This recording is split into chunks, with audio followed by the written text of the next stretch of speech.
and welcome to everyone who's logged in already. Delivering great customer service to the mobile and social customer. Delighted to be joined today by two great speakers. We've got Simon Foote from Ember Services, who's going to be taking us through trends in management of the mobile customer. And welcome, Simon. Thank you. Hi there. And also Siobhan Payet from LiveOps, who's going to be talking through how you can use technology as part of the customer journey. Hi everyone, welcome. And we've got then top tips from the audience. But to get everyone started, what I would like to do is just ask a question, and if you can put the answers into the chat room. What is your most important channel in your contact center? So if you'd just like to put the answers into the chat room, it'd be fascinating to see what comes out. Simon, what do you think our audience is going to type into the chat room? Well, I think web chat's going to come out high in these subject matters today, aren't they? So it'll be quite interesting to see what people are thinking in that area. Yeah, I'd like to think that social media will rank up quite highly as well. All right. Well, let's have a look. So we've L1 says telephone. Kevin says the phone. Justine says the telephone still. Gemma has said the phone. Neris has said the phone, but web chat is moving towards the top. That's quite interesting. I don't think you'd have heard that a year ago. Mina has said voice. Lorraine said phone, but some be using social media more. Ian has said phone, email, post, no web chat, but currently using Trustpilot for reviews. I guess Trustpilot, I'm not so familiar. Is that a bit like TripAdvisor for products? Or? Well, I think we'll Google away furiously while she's saying that. So perhaps someone in, if you can say what Trustpilot is, that would be great. Malu has said phone and email, telephone and web chat. Ian has said yes, it is a bit like TripAdvisor. Telephone, phone and email at present. So let's go and have a drill down now to actually do a poll then to see which channels are you using in your contact center. I'll just put the results up. If you'd select all that apply, I'm presuming that I've not put phone in this list because it's so ubiquitous. So the just tick all that apply. The answers are email, web chat, Twitter, Facebook, and post. So if we get the crystal ball out while people are voting, Siobhan, do you think web chat's going to come up high on that list? I think it might actually. I think there's a growing trend there. Well, let's have a look at the look at the results. They're still coming in quite thick and fast. Let's just start to stabilize there. Let's show the results up on the screen.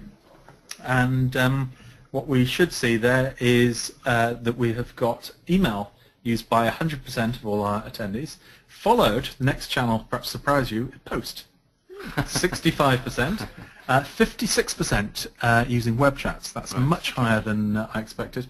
46% Twitter and 52% Facebook. So quite a range there. Well, that's quite interesting, Jonty, because that's showing its phone's not going away, right? So it's these other channels are in addition to, not instead of, quite often at the moment. So I wonder when that tipping point's going to.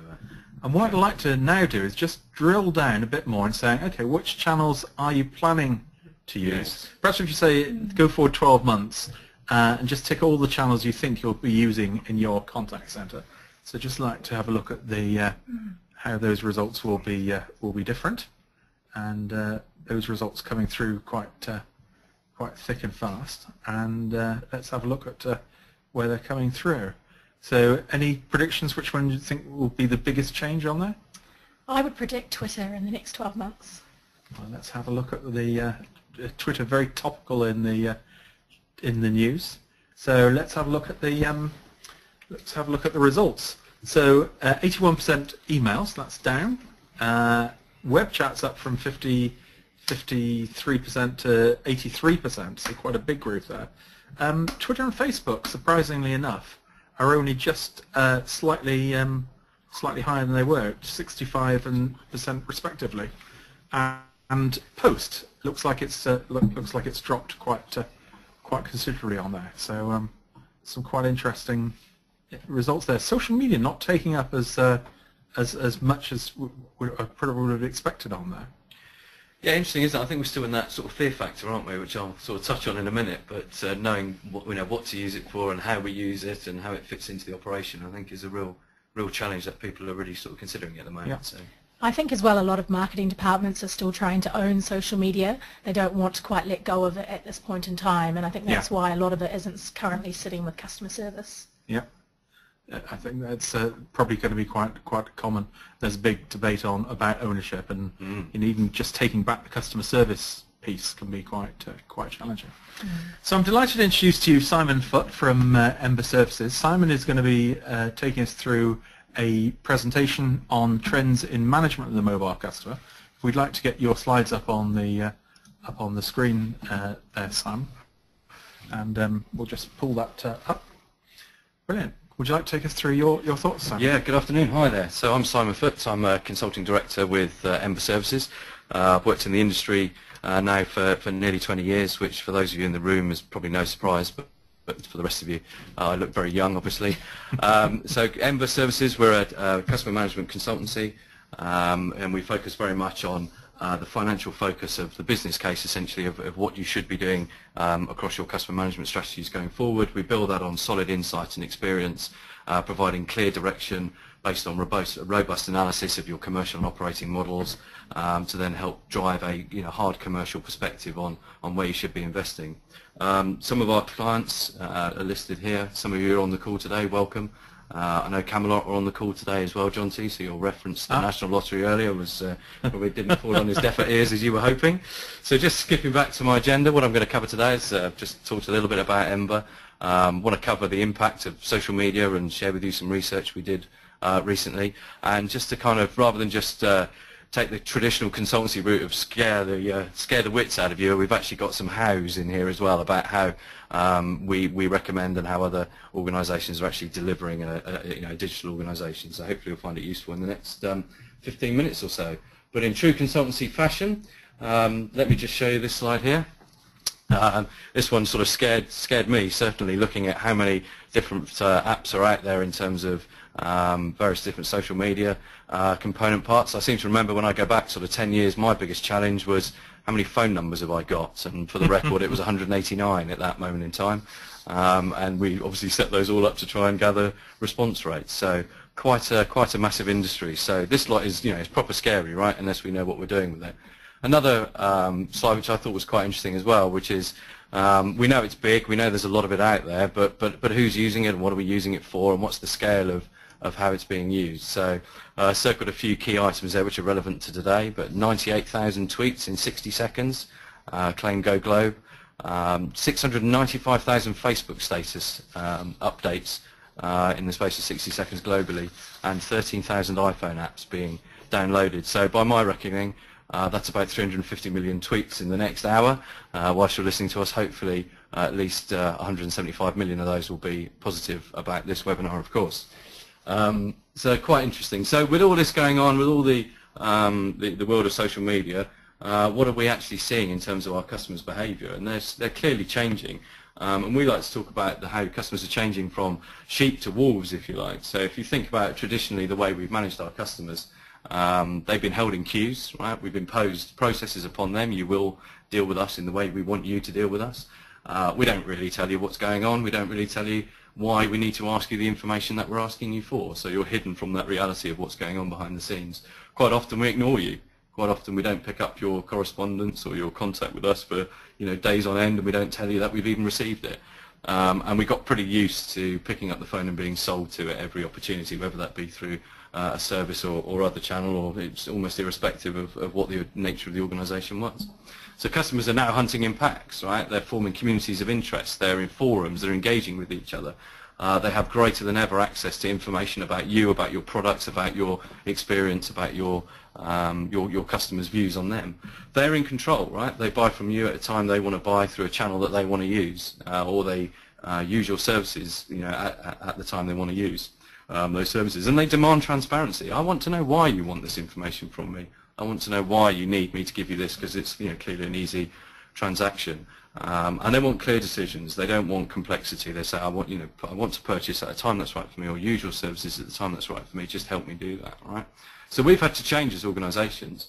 So in the past, we've been dominant. We've been in control of the customer. We've been in control of those channels, and we could almost select those customers we want to contact through a channel that we can feel that we can get their best contact through.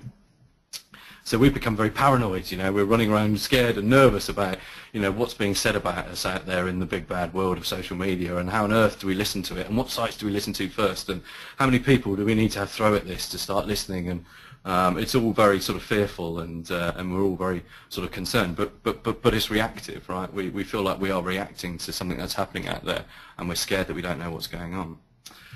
So through our research, it became very clear that there are two big themes that operations leads and senior teams are worrying about today in terms of customer service. The changing, more empowered customer or consumer is clearly a challenge, and the divergence of new digital capabilities and channels that are available to organisations, whether that be web-based, mobile-based, video. I think that's interesting new hunting ground.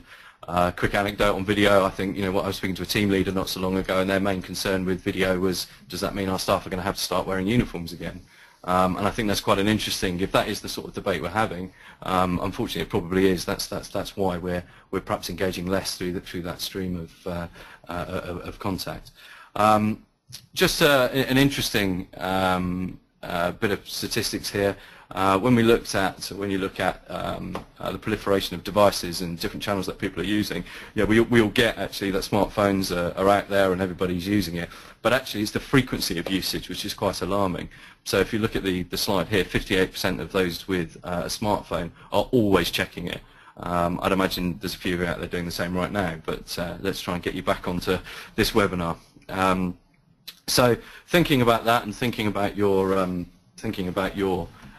channels of communication, we just want to run a quick poll, Jonty, I believe, on the channels you use to most communicate with your friends. So yeah, we'll just put a quick poll up. What channels do you use most to communicate with your friends? And the answers are, if you can pick perhaps the top three, the answers are email, Twitter, Facebook, SMS, text, or chat, or messenger. So just pick your top three, and that will be great. We've got some quite interesting comments coming through, Simon. People are certainly loving the pictures in the presentation. Wendy said pictures are excellent. Definitely think more customers are becoming wolves. So if your customers are wolves, we'd be quite interested to see your comments in the chat room. Or I don't know how many we think our customers are more like sheep. So let's just have a look at the results and just close them up. And this is quite fascinating here. Wow. So what we're seeing is a lot of texting going on in normal life. Quite a bit of email, a lot of Facebook, and not very much Twitter. I don't think this would have been fascinating if we'd put this up before the Twitter valuation a week ago. That might have changed that valuation price. So I'll not bother buying any shares now then, to be honest. I think 17 billion for a company that's not making money is quite a lot there. So I think that shows Twitter as really a big business tool, but it's also very visible. So from a customer service perspective, I guess is one that we need to be particularly careful of. So I think it's very interesting. Actually, I was working with a client recently who found that during the day they had a lot of B2B contact via Twitter, and then during the evenings, out of 8 p.m. at night, they got a lot of Facebook contact from B2C.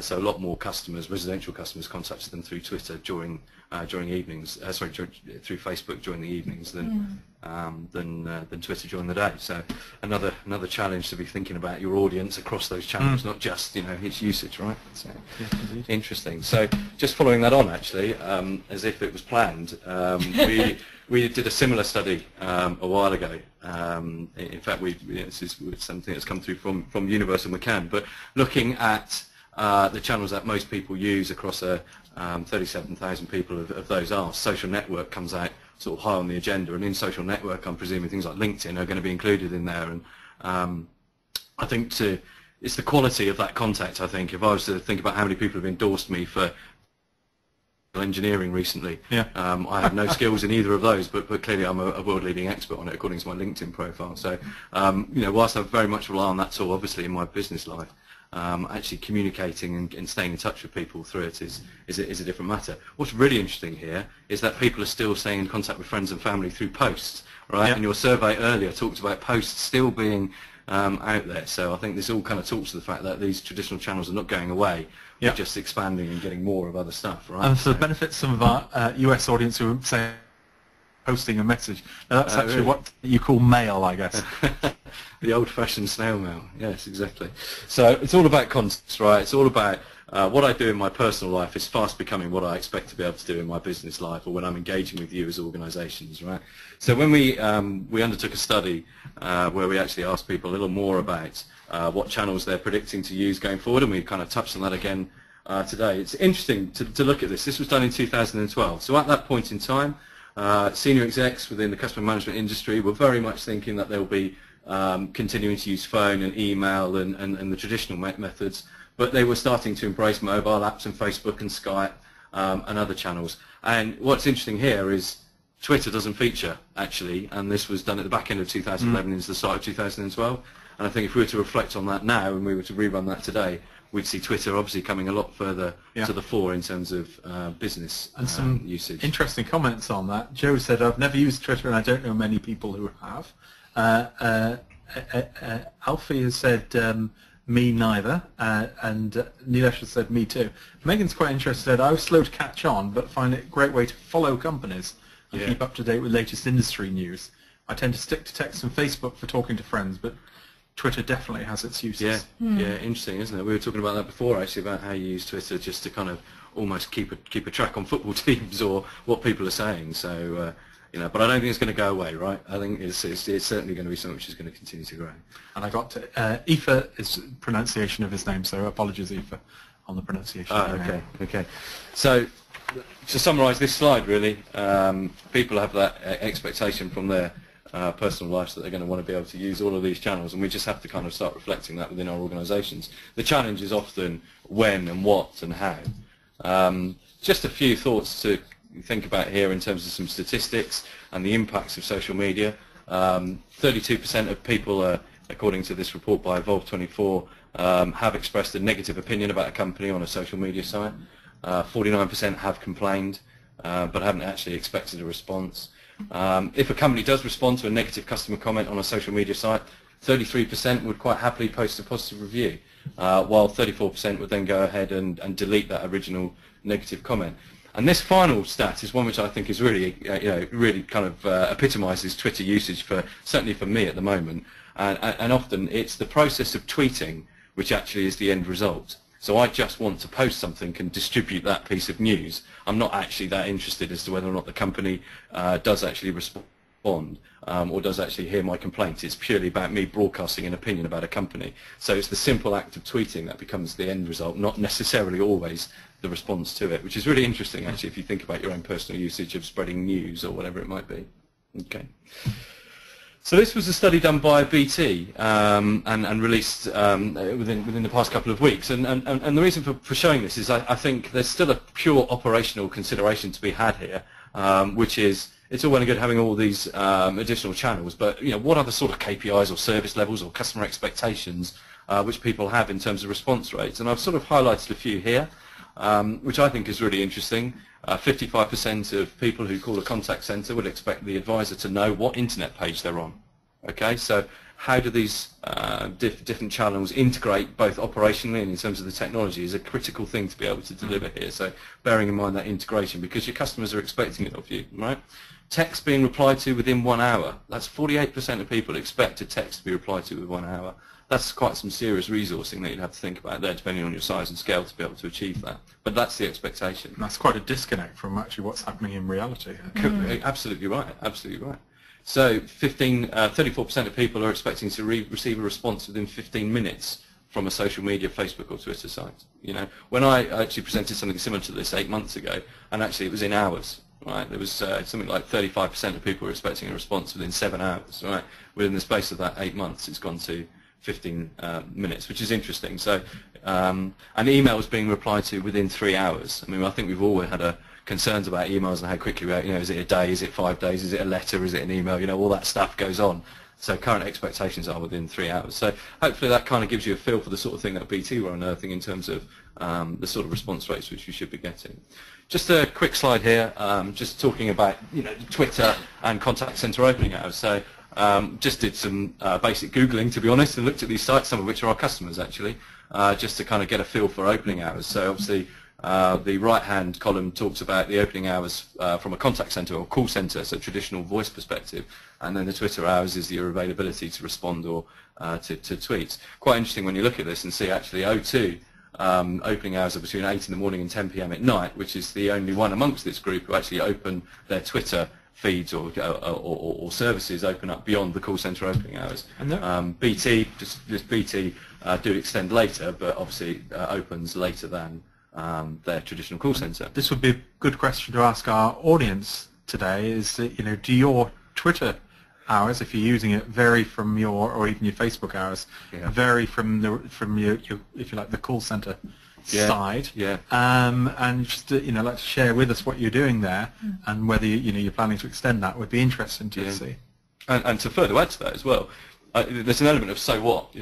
So the question is, what hours should you be open? Because when do your customers demand it? So this slide here, taken from Mashable in March 2013, is indicating the two peaks which they tend to experience in terms of Twitter contact hours. So 3 p.m. in the afternoon is the main peak you can see there, and then there's a secondary peak at 8 p.m. at night before it tails off. That's just for Twitter, but that's quite interesting. If you're looking at actually a peak at 8, well, quite a lot of companies are closing at 8, so there's some pent-up demand there, right? Maybe that's driving the 3 p.m. peak the next day. Who knows? But I think the key thing with this is not just managing it and being there. It's actually about monitoring it. It's actually about managing it as well. So it's one thing to listen, but it's making sure your organisation is empowered to be able to respond. Right? That seems to be one of the key challenges which I know people have today, and Siobhan will touch on some of that shortly. So why does all this matter? Well, basically 90% of businesses in our survey believe that multi-channel is important, but only 70% acknowledge they're not really delivering it effectively, with 1 in 4 claiming actually it's poor, with only 3% of execs actually proud and saying their services are excellent. 6-7% want to use social media, only 18% do, right? So we all got a feel for it, but we're not quite there yet. And 80% of first contact is now via the web, so truly digital by default. Although 37% of those are still dropping out to a voice agent, so that's probably contributing to why phone's not going away, right? And then the use of, obviously we talk about next generation using phone service secondary than baby boomers. So just a final summary position from me. I just let this build for the interest of time. So our customers often ask us, we get this in terms of the size and scale, but we don't really know what's right for us or how we go about fixing this. So our starting point is always to understand and more about your customers and the segments that you're operating in. So who are your customers? What experience are they demanding of you? What services are you selling? And when and how do they want to contact you, and how do you want to contact them? And that should form your baseline of what services you should be offering. We have a phrase which is go where your customers are. If your customers aren't on Twitter, then do you need to be on Twitter? Right? Stop panicking about it, but assess when the right time is for you to go on it. What can your organisation do? I think this is often overlooked. You sort of jump in with feet first before really thinking about how what capability exists within your organisation to actually be agile and drive change and update systems, or even have the capability to offer 8 till 8 Twitter services, right? What can you achieve and what should you be achieving? What, from an IT and infrastructure perspective, what tools do you have within your toolkit? Are you actually capable of delivering that? Are your existing teams able to handle the integration and the ongoing maintenance and delivery and change processes that go with some of the more complex integrated products? And what capability do you actually need? And then what's right for you as a business? What's your scale? What's the sort of benefit to you? There's no point in making non-pragmatic business decisions just based on a whim, although a lot of customers do that and have success with it. But I think there is a realism around the business case which a lot of organisations need to draw into when considering what their future channels need to look like. And you're not going to cover all of this across everything. There'll be component parts from each of these, but building a digital strategy which has these 4 key components at its heart has certainly helped a lot of our customers to actually deliver a successful digital strategy and transformation into this mobile customer world. So some quite good food for thought. Thank you very much for that, Simon. Some quite interesting comments coming through on the chat room about opening hours.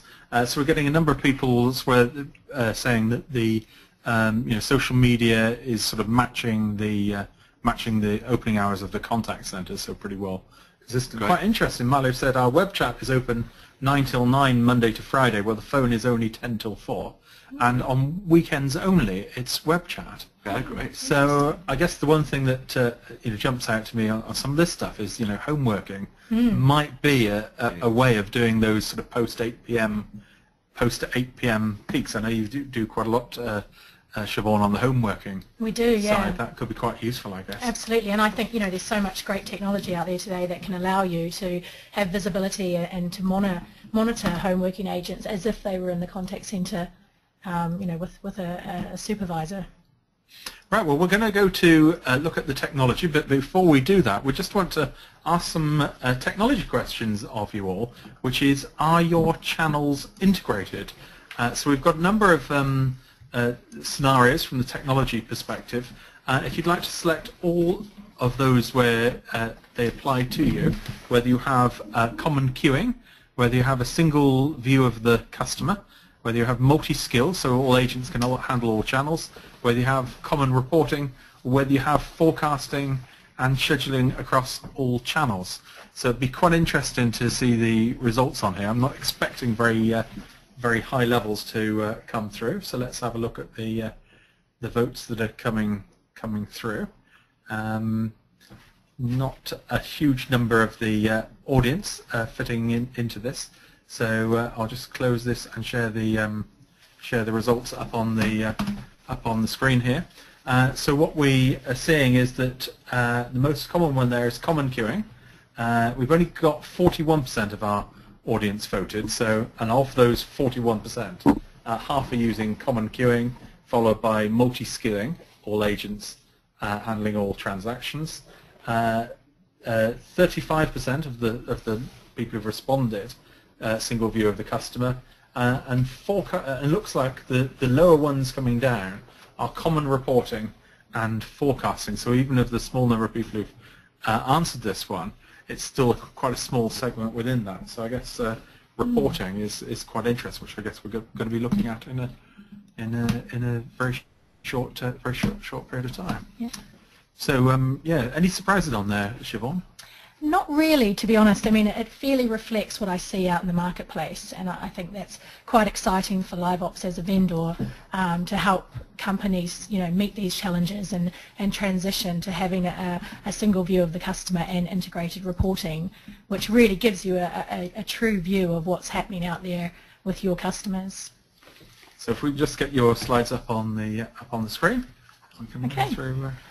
Hi, welcome everybody, and I'm going to talk to you today a lot about what you've already heard from Simon, and just leading on from that, how you can actually bring social media and multi-channel into your organisation to be able to service an increasingly mobile and social customer base. Okay, so it's quite interesting, some of the stats we've seen from Simon, and I think one of the key things that really sticks out to us is that we are a generation of users addicted to smartphones and apps and iPads and all of the fancy gadgets that are actually available to us today. One thing I was saying earlier on, which was quite a surprise to my family, was that one of my daughter's first words was FaceTime. And she's just turned 2, but actually she grew up understanding that the way she communicates with her relatives who are abroad is through a tablet or an iPhone. So I think if you all think about how you use your smartphone or your mobile phone, how many of you have an iPad or a tablet today? I think we could probably safely assume that it's a large proportion of you. So interestingly, you can see from this that over 60% of the population are forecast to own a smartphone within the next 3 years. And what we found really interesting was that the age group of between 12 to 54 are almost at 100% uptake. So what does that mean for you? Effectively, what are people doing with these devices? On my journey into Covent Garden today, I sat on the tube with a complete row of people opposite me, all completely glued to their smartphones. What are they doing? What are they expecting from customer service organisations? And I really was not surprised to see you all comment that SMS is probably your preferred channel for communicating with your friends. But how many of you actually receive text messages from organisations today, and what do you do with them? Do you respond or do you delete them? So it's interesting, but I think today you know, the fact that people are able to access a lot of apps, it's really encouraged a surge in online shopping. And what does that mean? You know, is there an expectation out there today that customer service should be available 24/7? So how many of you have experienced that in your own business? And, you know, if we talk about Twitter and Facebook specifically, you know, a lot of people today just assume that that is the internet. That is how we communicate with our friends. And I think we're seeing a real trend in people today using Twitter specifically as a method for complaining. Yes. And the reason for that is that they know everybody will hear. Okay, so what's interesting, I was speaking to one of our customers earlier on today. It's a local borough council, and they actually said that they have over an 8% increase in Twitter followers every month. And she told me an interesting story about somebody who was complaining about the council on Twitter because they were sat at two sets of temporary lights that were both red, and this person had been sat there for quite some time and was obviously very unhappy about it.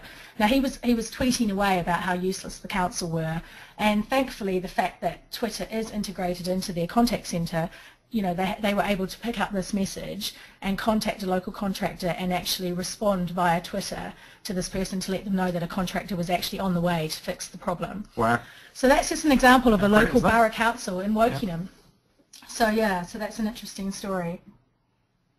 I think another thing that was really surprising to hear, they also mentioned that they use Facebook a lot now to communicate with people. So they were able to reach over 42,000 people in the borough with 30 posts on Facebook. So, you know, the ability for them to reach that audience would be very restricted if they were using local media, for example. So I think, you know, social media is powerful. It's happening whether we like it or not. You know, I am not surprised that a lot of you today aren't using social media in the contact centre, and I would almost argue that that is because a lot of marketing departments still want to own this function. And there is a real fear out there about how you can monitor it, how you can protect your brand, you know, because if anyone says anything that's, you know, not correct, everybody is going to see it. So I think there's a lot of lessons to be learned there. Okay. So what we've talked about today, and a lot of the information you've been kindly sharing with us, really implies that a lot of contact centres today are not truly multi-channel. And so you've all got a strong voice call centre, and we know that voice has largely been the predominant channel and probably will continue to be for a number of years. But we're seeing an increase in demand for web chat, as you've said yourselves. Email, I would almost guess that a lot of people are still handling emails using Lotus Notes or Outlook. But, you know, SMS, text and social media, these are two other channels that are very commonly used out there, whether we like it or not.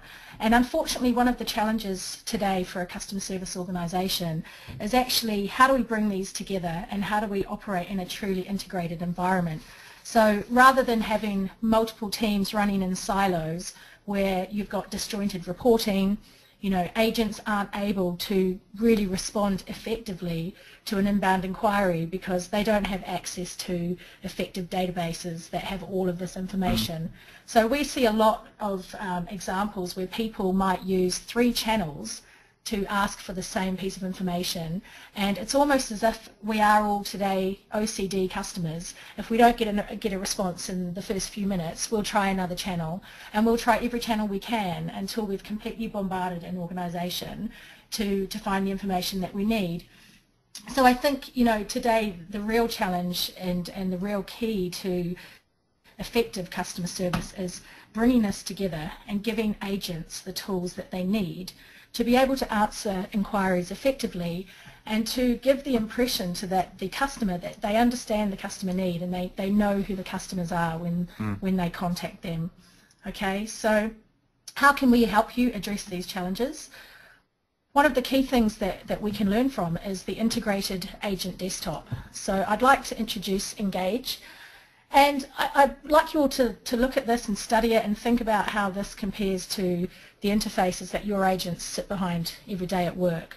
Okay, so if we look at the top left-hand corner here, we've got our happy agent Sam, who is, sorry, I'll just go back. Our happy agent Sam, who looks like he's really enjoying his job. Right now he's online, and we can see from this that we've got the ability here to show how many messages are in the queue across SMS, email, chat, Facebook, Twitter and voice. So agents that are multi-skilled, that have the ability to handle all of these channels, can actually view everything in the queue at one time, and the effectiveness of this also gives them the power to respond to all of those inquiries, inbound or outbound, across all channels. Okay, so what we can see here on this page is our customer Jane Smithereens has sent in an email. Okay, so she sent an email saying there's some information about some things that have been shipped incorrectly to her. But what it's done is it's brought up the information about Jane to the advisor. Okay, so we've got a bit of history there, some notes that have been made against Jane. But what this slide also shows you is how the agent was able to pivot and actually push a web chat URL to this customer, to their email address, so that rather than having a long sort of drawn out email conversation, they can actually deal with this in real time via web chat. Okay, so that's just one example. If I click through here now just to show you a social media example, we can see here we've got our very cute little customer Ivor Complaint, who's sent in a tweet, and I wish all of our customers were this cute. He's saying here, I'm enjoying this webinar, but can you send me some more information? So we've had sheep, wolves, and now it's pigs as well. So. Absolutely. Okay, so what we can do here, if we click through, I'm now the agent, so I'm now logged in as agent Steve Chalice, who's in the multi-channel mode. What we can see here is that Ivor customer has sent in a tweet. Okay, so as the agent now, I can accept this. And once again, as you saw in the previous slide with Jane Smithereens, it's brought up the information about this customer. So, you know, I'm not asking an agent, a customer, as the advisor, I'm not asking the customer to give me that information again. I'm not having to re-enter any more details. What you can see here is that the tweet has come through alongside any other messages of SMS or email or Facebook. Okay, so what we've got here now is the tweet, so we can actually respond to this, hit reply. And then what I can do is I can respond via Twitter itself if I want this to go back in the same channel. Or, actually I can select a template here, so you have a lot of ability to be efficient and speedy with your responses with predefined templates. Okay, this is also really good for those of you senior managers that are worried about quality assurance. You know, if you're using a number of templates that are predefined, it actually just helps to make sure that you're consistently professional with your responses. Okay, so we've chosen a template here to send back to our customer via Twitter, and we're going to select review. Now, review is really important again. It allows a quality manager to effectively you know, qualify a message before it goes back out to the customer. Okay. Now, what I might want to do with this is, rather than send a tweet, it might be a rather sensitive complaint that I've had via Twitter, which is not uncommon. It might be more effective to send this back as another channel, for example, an email. So I might just discard this message and actually channel pivot and send this customer an email. Now, the beauty of having everything integrated is that you've got all of the contact fields that you need to be able to channel pivot between voice, between SMS, email, social media. And it allows you to maybe send more detailed information to this customer. But it's choosing the right channel based on the service inquiry. Okay, so that's really important, because not all inquiries are equal and not all inquiries are appropriate for all channels. Okay, so what we're going to do here is just send this, and again we've got two important features down there: being able to review the email, so sending it through a quality manager's queue, and also requesting a read receipt. Okay, so we're just going to send that now. So what you've got here is just a confirmation that you've responded to that. You can see here under the little picture there's a 1. What that means is there's a response to this inbound message. So if I was to click and open that, you'd see the email attached that I sent out to that customer. Okay, so the beauty is as well, if we look down here, we can scroll down and see by date and time order all communication that this organisation has had with Ivor Curlytail. So whether Ivor called in, whether he emailed or tweeted or Facebooked, everything is listed there. So agents can scroll through, they can see any previous interactions that this customer has had, which really helps the agents to be more efficient and to feel like they've got the knowledge to give this customer a good experience. Okay. So just to summarise, I think it's really important to just explain how you can actually become effective in integrating a true multi-channel environment into your call centre. Okay, so I mean today we have over 30,000 agents using LiveOps globally, and a lot of those are actually home working agents. So that's one of the powers of the cloud, is that you can have your contact centre up and running from anywhere, regardless of where your agents are based.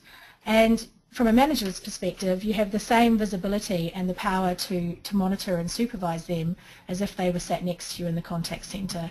Okay, so some of the work we've done, we've seen some really amazing return on investment with companies like the Royal Mail, Wokingham Council, AXA Insurance, where we've really helped them to incorporate multi-channel into their call centre, which has traditionally been very call centre focused rather than contact centre focused, but helping them to channel shift and really understand the types of inquiries that they're getting and helping to encourage their customer base to use more appropriate channels for the specific types of inquiries that they've got. Because as I said earlier, not all inquiries are equal and they don't all require a conversation. And the power of that is that you free up your agents to be more available to spend time on those calls that are more sensitive. And where it's more of a transactional inquiry, you can actually respond to that in any channel, multi-channel or voice, using a lot of tools and automation. So we've seen some great results there, and particularly with Wokingham Council, who I've already referenced with regard to the power that they're seeing by adopting a social media strategy within the contact centre. Okay, so you know the key sort of points that I'd really like you to take away and really interested in hearing your feedback are, you know, if you have a real multi-channel contact centre, you know, you open up the relationship with your customer to be really, really broad. You can actually get to know your customer better, understand what channels they prefer to use, because we all have our preferred channel, you know, and I think you will build a better relationship and a long-lasting relationship with your customers when you do that. Okay, so the key is really, with regards to a cloud contact centre, having access anywhere via any web browser. And I think if we look at this diagram here on the right, we can see here this yellow section on the outside. These are the channels today, at the very minimum, that our customers now are demanding. Okay, so we've got voice, we've got email, web chat, SMS, Twitter and Facebook. And having a single view and a single queue for all of these channels is the most effective. And for, you know, economies of scale, having all of your agents, you know, trained up on all channels and multi-skilled really helps you to do more with less. And we've seen really the power of that at Wokingham Council specifically. Okay, so I think you know, for a lot of the managers on the call today and senior supervisors, what's really key as well, particularly if we're talking about home working agents, is actually applications that allow managers full visibility of what their agents are doing and what their customer experience looks like. So you have on the right hand side here LiveOps call flow authoring, which gives you the power to change your call flows on the fly in minutes. Okay, gone are the days where you're logging a service request and having to raise a purchase order to change a call flow. Likewise with your reporting, you know, I think you're probably, a lot of people on the call today are used to the on-premise world where, you know, reporting is fairly rigid, and to make changes and to design flexible reports on the fly is a real challenge. But with LiveOps, you know, we give you the power to do that and to own it and control those reports with a number of metrics available for you. Likewise, dashboards, you know, I think it's important that, you know, you have sort of up-to-the-minute analysis and stats of what's happening in your contact centre, and all of these management applications give you that full visibility. Okay, so, you know, one of the key benefits of the cloud again is that we're all sort of used to having to rely on our IT departments today to administer and manage these for us. Mm-hmm. You know, we're seeing now that, you know, a lot of companies don't need to rely on IT. They can actually leave the IT departments to manage their own in-house applications and free up the business to own the technology in the contact centre themselves. Okay, so one last point I'd like to leave you with is we all know that today the most ubiquitous social media channels are Facebook and Twitter, but what's next? You know, can we predict what's going to be here in 12 months? There's been a 5 million increase in Twitter uptake in the UK in the last 12 months. So what's it going to be in another year from now? And I think the key to choosing a partner to work with you is making sure that you reduce that technology obsolescence that we see a lot in the on-premise world today. And in fact, it'd be a good question to ask the audience. What do they see as coming through in the next 12 months? I think it'd be quite fascinating to see that. So if you'd like to type that into the chat room. So Siobhan Payet from LiveOps, thank you very much. We've had a couple of questions about contact details. How can they get in touch with you, Siobhan or Simon? So what we're going to do is we're going to put your phone numbers and emails onto the web page so people can get those. Perfect. Thank you. Sure. Thank you. And I'll also ask if they can, if Megan can type those into the chat room, which would be quite useful. If we can get those together, would be good. So we're now going to go across to top tips from the audience. I think. Judging by the number of tips we've had so far, it looks like people prefer playing the National Lottery to putting the tips in. So your odds in are actually quite good for winning this week. What we've had is I'll let you type the tips into the question box. We've got a number coming through, but before I go into them, we've had quite a number of questions that have come in following your section, Siobhan. So if we can answer some of those questions that come up. Beatrice has asked, is it possible to paste screenshots into a message when you're sending them back to people? What channel are you talking about specifically? Are you thinking of attaching something in an email? I guess that would likely be an email. Yeah, we can do that. I mean, actually, we do have a number of customers that are sending images, whether they're screenshots or photographs or even videos. And you know, we have a lot of that actually, where customers are sending in videos or photographs, and they needed to be forwarded out to a back office, for example. So yes, the answer, we could do that. I guess a bit more challenging within Twitter. There are sort of twit pics, I guess, you might be able to do. Yeah. But then often I say, just because someone comes in on social media doesn't mean to say you always have to stay on that. Well, exactly, and that's what I was sort of alluding to earlier, is that not all channels are appropriate for the type of inquiry, or even if you needed to forward it to a back office to be actioned as a service request, you know, and maybe email is the more appropriate channel. Quite an interesting problematic problem that Mandy sent in. How do you build a full multi-contact centre based from a pure voice start, which is, you know, the situation a lot of people are starting out, you know, got a call centre. How do we make it into a contact centre? Yeah, well, I think the first place to start is actually educating your agents. So who has the most contact with your customers? The agents are talking to them every day. So if you could incentivise your agents to share you know, knowledge with the customers, that you have the power now to start speaking with them via email, SMS and social media, and you know, you can allow agents to actually opt people in to broadcast groups where they can receive alerts and updates, or you tell them, you know, start following us on Twitter and we've got some great information to share with you that will really help you. Simon, where would you get started on from a pure voice base? So the question is about migrating from just voice today. How do you grow it to cover multi-channel? How do you turn into a... Would you do a big bang and you know, get some great technology in? Honestly, I'd ask why, right? So I'd ask, what's the driver? Is it because your customers have demands, and are you able to identify which channels customers want to contact you through? In which case you can then start looking at what's the cost benefit of actually opening up those channels. I think Big Bang is interesting. Do you go Big Bang or do you go version 1? And I think it really rather depends on the culture and the environment that the organisation finds itself in. So what do your customers want, and what can you do as an organisation, and why do you want to do it from a commercial perspective would be our starting point.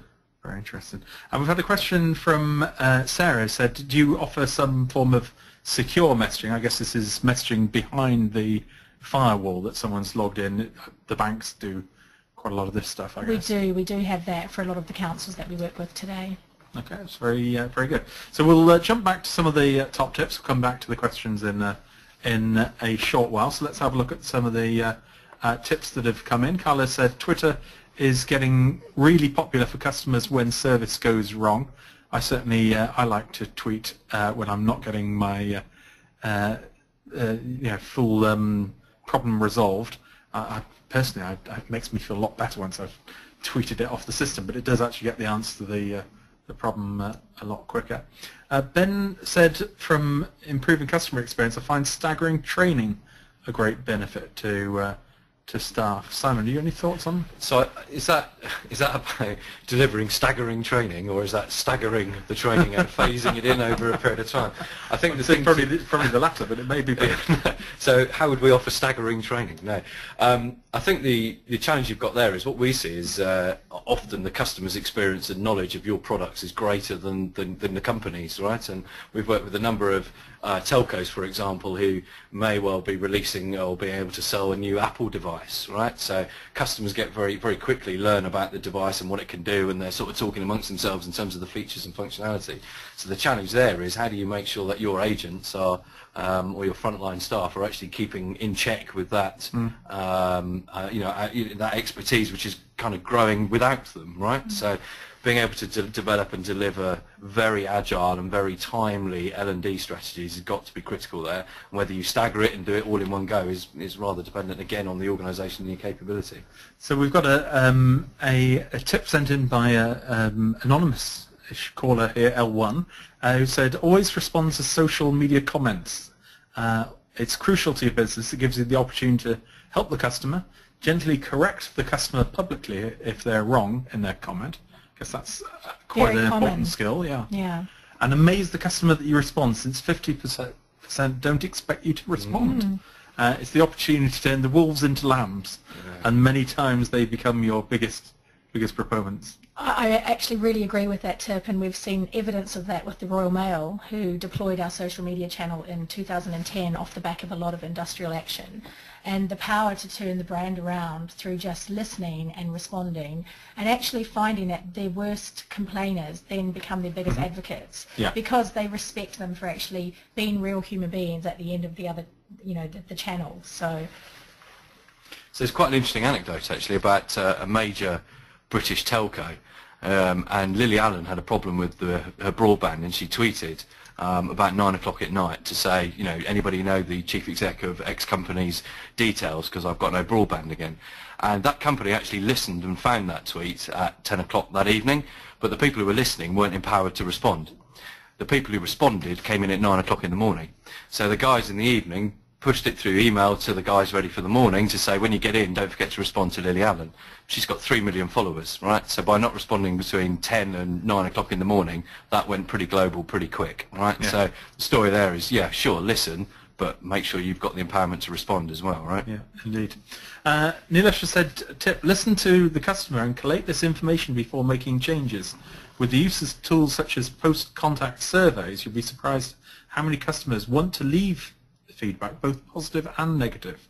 This will help you highlight areas in which you're good at and areas which need improvement. Treat the negative feedback on the social side with importance, but also make the social media response more fluffy. So I guess it's hard to be fluffy in 140 characters. What tone, isn't it? It's what's the right tone? How do you see? I have various different engagements with utility companies in my personal life, and you think it's interesting when you tweet something, you get a very different response to when you phone them up. In fact, I was with a company the other day who it was an 18-year-old agent or 20-year-old agent speaking to an 18-year-old customer selling an insurance product. And that agent used terms like aforementioned and notwithstanding. I can't imagine that actually in the pub or wherever else they might socialise they would even begin to use that language, but working in a contact centre you're inclined to use that type of language, and I think that kind of comes through again in social media. What's the right language? What's the right acceptable way in which you talk to support your brand but also stay consistent?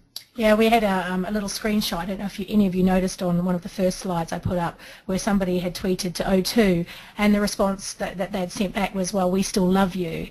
And actually, I think when I was working with the Royal Mail and they shared for us the lessons that they've learned in their journey of sort of leaders of social media, they actually said that the key is really being human and, just accepting that people who are using Twitter don't expect formal language as you would maybe in an email. So we're going to rattle through a few now. Respond to negative feedback, but keep your processes offline, not in the public arena. So I don't know how easy that's going to be as you go forward. Jean says, stay professional across all channels. It's easy to dumb down your response. Tongue twister. Your responses when not speaking to a person. So got to keep it. That's interesting, isn't it? Because would somebody say on a call centre, well, we still love you, But you would say it on Twitter, right? Like to your O2 example. So. L1 has said it's Lisa. She's not anonymous, so apologies on that one.